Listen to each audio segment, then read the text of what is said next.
नमस्कार, स्वागत आप सभी का खबर दिन भर आप देख रहे हैं और आपके साथ मैं हूं पुनीत। चलिए खबरों की करेंगे शुरुआत और सबसे पहले बात करेंगे कांग्रेस की।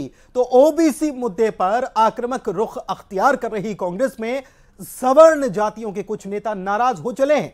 क्योंकि राहुल गांधी खुद इस मामले में अति सक्रिय हैं, तो नेताओं ने चुप्पी साध रखी है। इन नेताओं का यह मानना है कि ओबीसी की तरफ ज्यादा झुकाव की वजह से अगड़ी जातियां पार्टी से दूरी बना सकती हैं।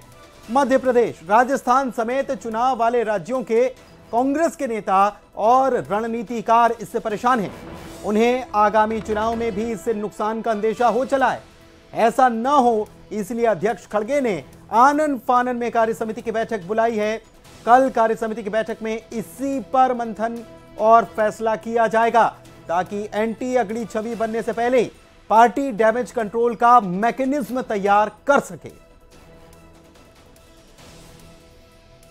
शिवम प्रताप दिल्ली से हमारे संवाददाता फोन लाइन पर जुड़े हुए हैं, उनसे बात करते हैं। शिवम, लगातार नेताओं का दिल्ली पहुंचने का सिलसिला जारी है। छत्तीसगढ़ से बात करें तो मुख्यमंत्री भूपेश बघेल भी पहुंचे, लेकिन बात चल रही थी कि शायद लिस्ट पर बात हो। लेकिन यहां तो बात यह समझ में आ रही है कि ओबीसी मुद्दे पर कांग्रेस का जो आक्रामक रवैया है, कहीं उसका बैकफायर न हो जाए, इसी को लेकर चर्चा करने के लिए बुलाया सबको। देखिए, निश्चित तौर पर मल्लिकार्जुन खड़गे जब से पार्टी के अध्यक्ष बने तब से ये दूसरी सीडब्ल्यूसी की बैठक है। आपको याद होगा बीते दिनों हैदराबाद में सीडब्ल्यूसी की बैठक हुई थी। उसके बाद सवाल ये उठ रहे थे कि आनंद फानन में ऐसा क्या हुआ कि पार्टी को एक महीने के भीतर ही दूसरी सीडब्ल्यूसी की बैठक करनी पड़ी। लेकिन हमारे सूत्र हैं जो कांग्रेस पार्टी में, वो साफ तौर पर बताते हैं कि जिस तरीके से राहुल गांधी और कांग्रेस पार्टी ओबीसी मुद्दे को लेकर आगे बढ़ी है, उससे कई पार्टी के जो सवर्ण नेता हैं, जो अगड़ी जातियों के नेता हैं, वो चिंता में पड़ गए। क्योंकि राहुल गांधी इस मामले में फ्रंट पर है, ऐसे में कोई नेता पब्लिक डोमेन में या मीडिया में बात नहीं करना चाहता। लेकिन उनको इस बात का डर है कि कांग्रेस का जो परंपरागत वोट यानी सवर्ण वोट है, वो कहीं इस दबाव में चिटक न जाए।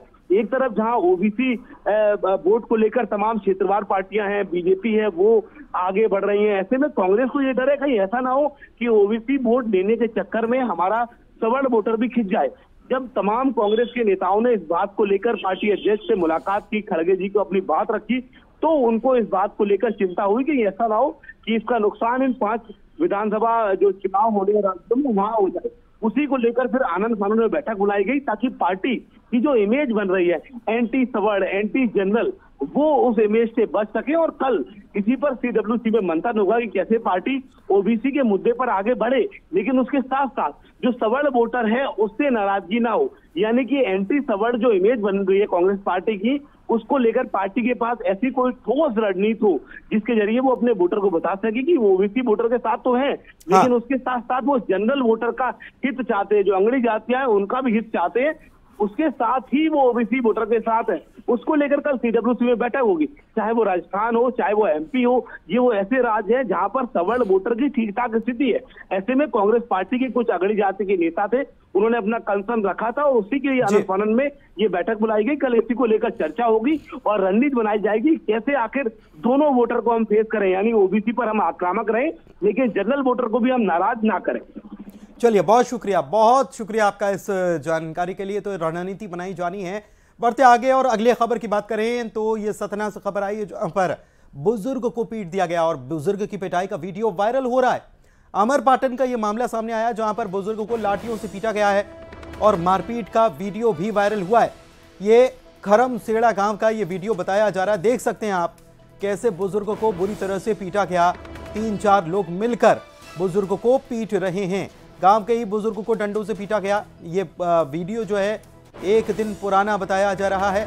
किसी ने भी इस मामले में हालांकि थाने में शिकायत दर्ज नहीं कराई है, लेकिन सवाल काफी खड़े हो रहे हैं कि एक तो पिटाई क्यों की जा रही है, कौन है ये लोग जो इतनी दबंगई से इस बुजुर्ग को पीट रहे हैं और क्या वजह है। अगर कोई मामला था या बुजुर्ग की कोई गलती भी है तो शिकायत क्यों नहीं दर्ज की गई, या फिर ये दबंगई दिखाई जा रही है, क्यों ये सब किया जा रहा है। ये कई सारे सवाल खड़े हो रहे हैं।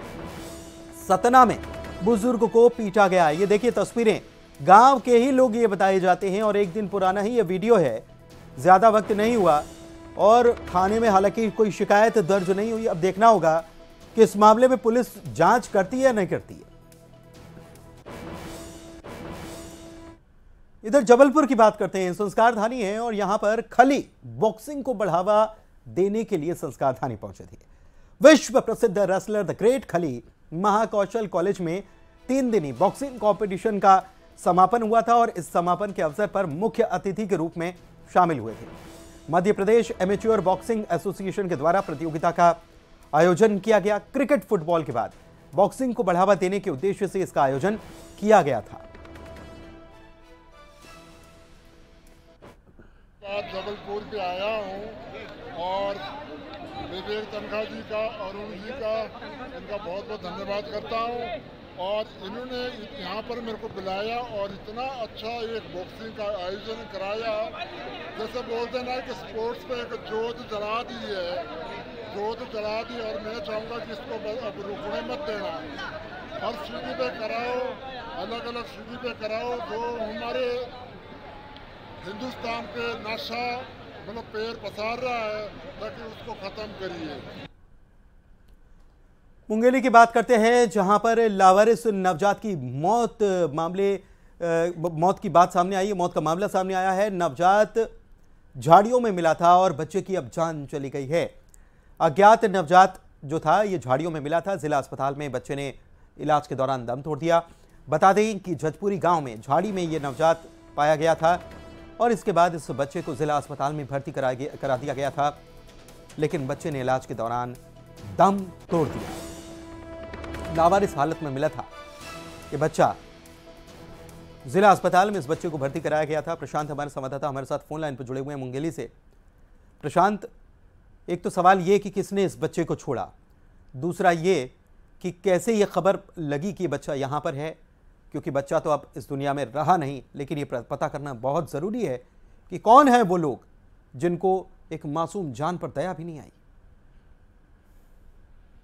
जी, निश्चित रूप से एक बड़ी घटना है और जिस तरह का अमानवीय कृत्य ये देखने को मिला है और झाड़ियों में नवजात शिशु को फेंक दिया गया था और फिर उसके बाद लोरमी पुलिस ने संवेदनशीलता दिखाते हुए उस नवजात शिशु को लोरमी अस्पताल ले जाया है, जहां इलाज के बाद उसको जिला अस्पताल रिफर किया गया था।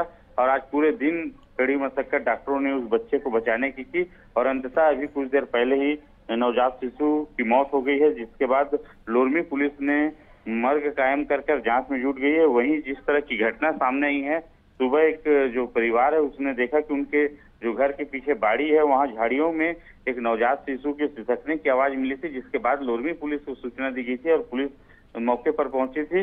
वहीं जिस तरह की ये अमानवीय कृत्य है, किसी लोक लाज के भय से किसी के द्वारा इस तरह की हरकत की गई है, जिसको लेकर लोरमी पुलिस पूरे मामले की जांच में जुटी हुई है। जी, बहुत शुक्रिया प्रशांत आपका इस तमाम जानकारी के लिए। छत्तीसगढ़ में जारी चुनावी घमासान के बीच सत्ताधारी पार्टी कांग्रेस में प्रत्याशियों के नाम पर लंबे वक्त से माथापच्ची चल रही। इस मुद्दे को लेकर रायपुर में एक बार फिर से मंथन हुआ। 5.5 घंटे बैठक चली और इसके बाद बताया गया कि सभी 90 विधानसभा सीटों पर सिंगल नाम तय करने पर मंथन हुआ है। मुख्यमंत्री के आवास पर यह बैठक हुई थी। तमाम पार्टी के नेता इसमें मौजूद थे, चाहे वो दीपक बैज की बात हो या फिर कुमारी शैलजा या प्रदेश प्रभारी कुमारी शैलजा या फिर टीएस सिंहदेव जो डिप्टी सीएम है। बैठक में क्या बातचीत हुई इसका खुलासा नहीं हुआ, लेकिन पार्टी के नेता यह दावा कर रहे हैं कि जल्द ही सभी सीटों पर सिंगल नाम सामने आ जाएंगे।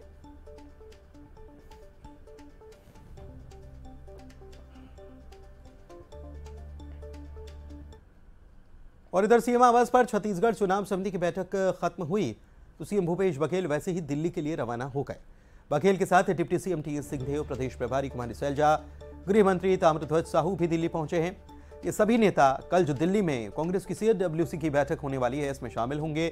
कयास ये लगाए जा रहे हैं कि प्रत्याशियों के नाम की चर्चा के बाद मुख्यमंत्री दिल्ली में केंद्रीय आलाकमान से इन नामों पर चर्चा करेंगे ताकि सूचित घोषित जल्द से जल्द कर दी जाए।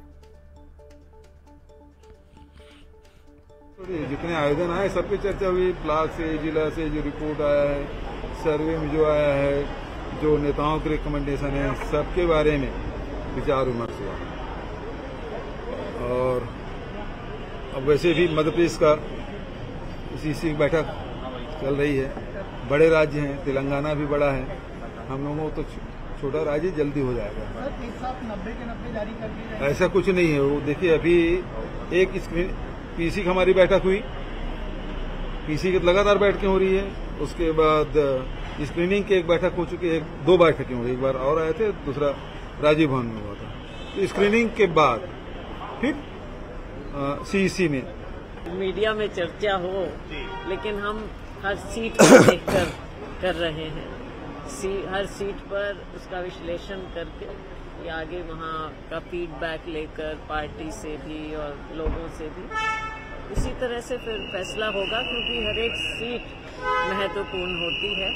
और जो चर्चा में बात आई और अलग अलग तरह से हम इनपुट ले रहे हैं, उसमें यही बात आ रही है कि पार्टी के प्रति बहुत अच्छा माहौल है। सीडब्ल्यूसी के कल बैठक है, उसके लिए जा रहे हैं, पर एजेंडा पहले से जानकारी नहीं रहती कि किन किन मुद्दों पे चर्चा होना है।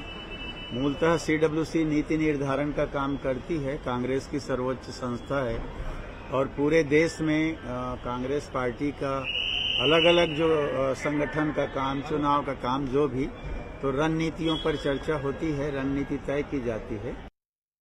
एक तरफ कांग्रेस छत्तीसगढ़ में प्रत्याशियों की सूची को लेकर मंथन कर रही है, तो दूसरी तरफ प्रमुख विपक्षी पार्टी बीजेपी उन तमाम मुद्दों को चुनाव में भुनाने की पुरजोर कोशिश कर रही है, जिससे पार्टी को मतदाताओं का मत बदलने की उम्मीद है। इस कड़ी में प्रदेश बीजेपी अध्यक्ष अरुण साव ने एक बार फिर से भुवनेश्वर साहू हत्याकांड को लेकर प्रदेश की बघेल सरकार पर निशाना साधा और कहा कि भुवनेश्वर साहू की हत्या लव जिहाद की पृष्ठभूमि थी। बिरनपुर में हुए इस विभत्स हत्याकांड में एक तरफा कार्रवाई की गई है। अभी तक केवल 12 आरोपी गिरफ्तार हुए हैं, जबकि 41 को आरोपी बनाया गया है। साहू का बेदर्दी से, दर्दनाक तरीके से हत्या हुई थी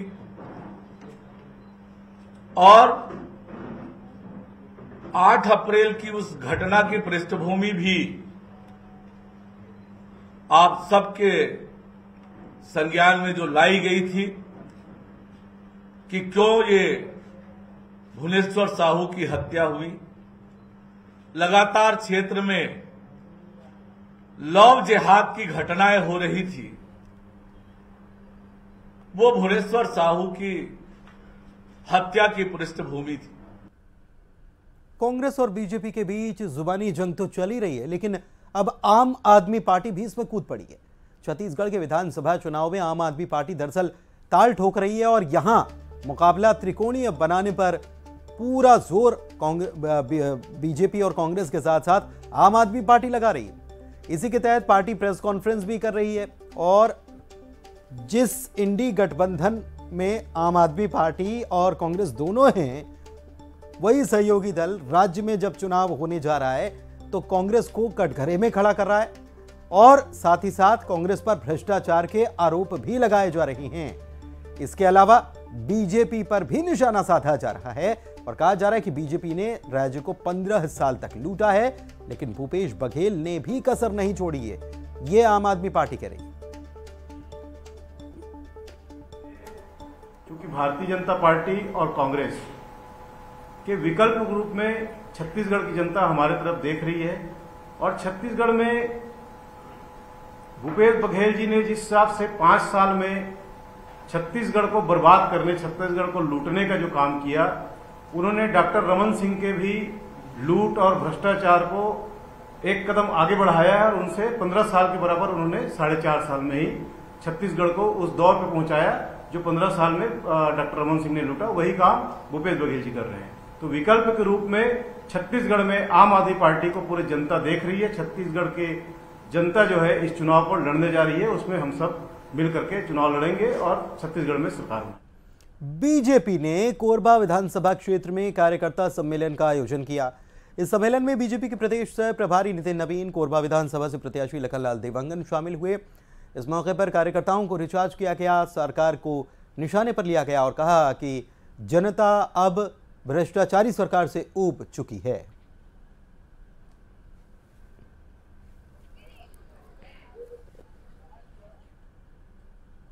और इसी के साथ इस बुलेटिन में फिलहाल इतना ही। खबरों का सिलसिला जारी है।